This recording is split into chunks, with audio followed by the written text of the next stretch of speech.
E aí, todos bem? Coração ainda batendo? Chico, está vivo ou está sua alma? O Flamengo está novamente classificado para as semifinais da Libertadores, eliminou o Estudiantes, tetracampeão da Libertadores na casa deles, mas olha, não foi nada tranquilo não. Vamos falar do jogo?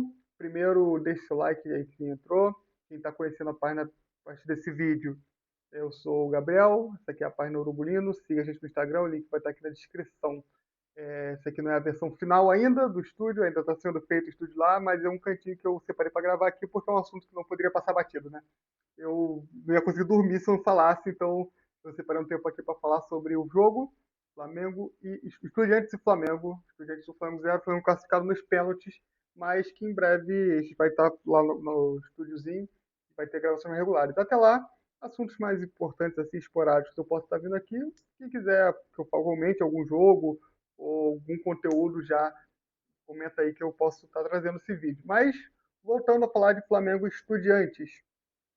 Primeiro a gente fala do primeiro jogo. O primeiro jogo começa de forma avassaladora do Flamengo. O Flamengo abre 2-0 muito rápido e imprime uma imposição muito forte. A impressão que dava é que o Flamengo poderia ter saído vencendo de 4-5-0 tranquilamente, coisa que não aconteceu porque repetiu-se um problema crônico desse time, que é ter dificuldade de aproveitar grandes chances. É um time que faz muito gol, que gera muito volume, mas que não dá vazão a tantas chances criadas. A impressão que dá é que o placar sempre pode ser maior. Não porque o adversário neutralizou o Flamengo, mas porque o Flamengo não aproveitou tão bem as oportunidades assim. Sai 2 x no primeiro tempo. Segundo tempo, uma arbitragem bem complicada da Comebol. A gente conhece, né, que acompanha a Libertadores há muito tempo. Deu até saudade, né? Tava um tempo sem acontecer essas arbitragens esquisitas, mas voltou a acontecer aí. E o Estudiante sai com 2-1 do Maracanã, sai vivo no confronto e vai para a Argentina. Na Argentina, o que se esperava? Ou o Flamengo ia conseguir imprimir seu jogo e passar tranquilamente, ou o Estudiantes ia fazer catimba, amarrar o jogo, provocar, o Flamengo ia cair na provocação deles e ia ser eliminado. Ia perder o jogo por conta da provocação, na qualidade não daria para eles.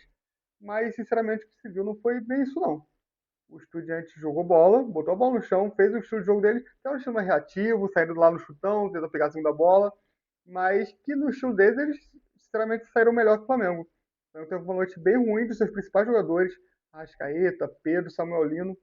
Pedro e Arrascaeta jogaram muito mal, fazia tempo que eu não via uma partida tão ruim dos dois ao mesmo tempo.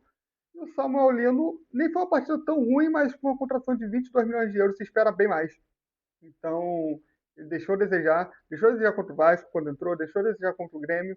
Então, o Samuel Lino não vem jogando mal, mas se espera um pouco mais dele, tendo visto que ele foi com uma cotação tão cara como foi.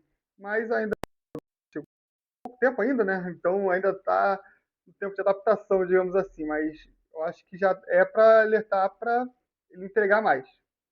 Mas, enfim, o time todo tava parecendo nervoso. Ao mesmo tempo, eu tava meio em dúvida se o time tava nervoso ou meio desligado, com passes tranquilos eram errados, passe de perto.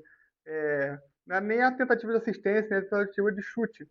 Era a tentativa de trocar a bola mesmo, era bem frustrado.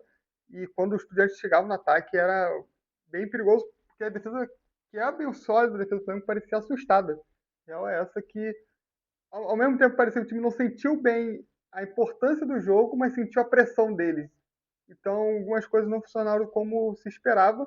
Isso foi arrastando, arrastando. No final do primeiro tempo, foi castigado com um belo gol lá do Estudiantes, mas que tem que ser falado da falha do Rossi.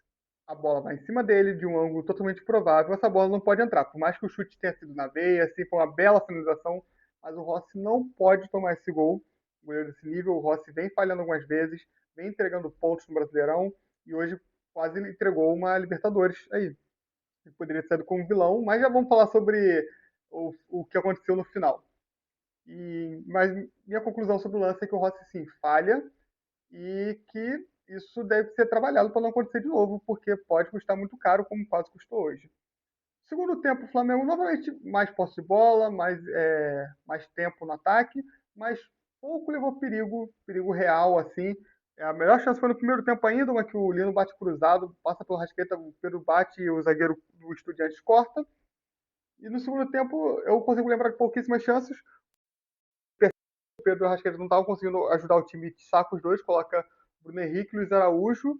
E a terceira substituição, o Carrascal. Ele entra no Arrascaeta, o Arrascaeta sai um pouquinho depois. E eu acho que, tirando o Luiz Araújo, que, pelo que eu contei, ele não acertou nenhum lance no jogo, tirando o pênalti que ele bateu. O Luiz Araújo, desde que voltou de lesão, vem muito mal.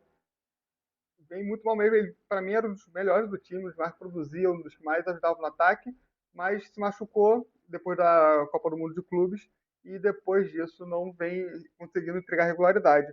Ele entrou no lugar do Plata, que também não fez muita coisa no jogo. O Pedro saiu para entrar o Bruno Henrique. O Bruno Henrique até participou mais, só que também pouquíssimo efetivo. Quem entrou melhorzinho para mim foi o Carrascal.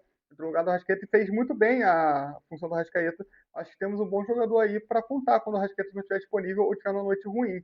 Né? Que, geralmente, quando o Arrascaeta está na noite ruim, a gente perde, simplesmente. Porque o Arrascaeta tende a ser nossa única válvula de escape. O que nem foi o caso de hoje, porque hoje teve a volta do Jorginho. E o Jorginho e o Saul realmente dominaram aquele setor do meio de campo. Eu não vi o Estudiantes fazer nada ali. Tanto que a principal saída do Estudiantes era um chutão, né? Uma jogada de bola lançada. Que eles aproveitavam a sobra da segunda bola. Uma jogada que não passava pelo meio. Porque o meio era totalmente dominado pelo Jorginho e Saul. E que, apesar da partida deles, quando a bola chegava na parte do ataque, a gente não contou com uma noite tão boa. O jogo se arrastou, se arrastou. Aí veio o momento do ataque cardíaco, que sobreviveu, tá bem de coração, porque, meu Deus do céu, a gente chega a tomar o segundo gol. Para mim não pegou tanto porque eu tive uma sensação de impedimento na hora. Eu peguei esse impedimento, então estava só aguardando o VAR cancelar mesmo. Mas já recebi aqui um WhatsApp bem mal educado, digamos assim, falando sobre esse lance. Que o cara comemora a ação ali, o Flamengo poderia estar sendo eliminado por conta daquele gol. Felizmente não foi o caso. A partida vai para os pênaltis e é aí que o futebol é maravilhoso. O Rossi poderia sair como o grande vilão da noite, aquela parada de se falar que ele nem volta para o Rio, mas ele sai como o grande herói porque ele pega 2 pênaltis e classifica o Flamengo em La Plata contra um tetracampeão da Libertadores. Por mais que a atuação não seja dos sonhos, por mais que a atuação tenha deixado a desejar, algumas escolhas meio ruins, o que fica para a história é o Flamengo foi a La Plata e voltou classificado. Isso é bem grande. Poderia ser com a... Mas o que importa é que estamos, chegamos à semifinal, vamos enfrentar o Racing, primeiro jogo no Maracanã, segundo jogo em Avejaneda.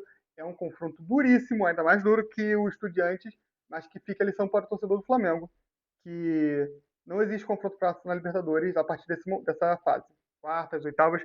Quando aconteceu, como por exemplo contra o Corinthians, contra o Vélez lá em 2022, foi um ponto fora da curva e aquele time deve ser extremamente exaltado por isso. Mas o normal é que esses jogos sejam duríssimos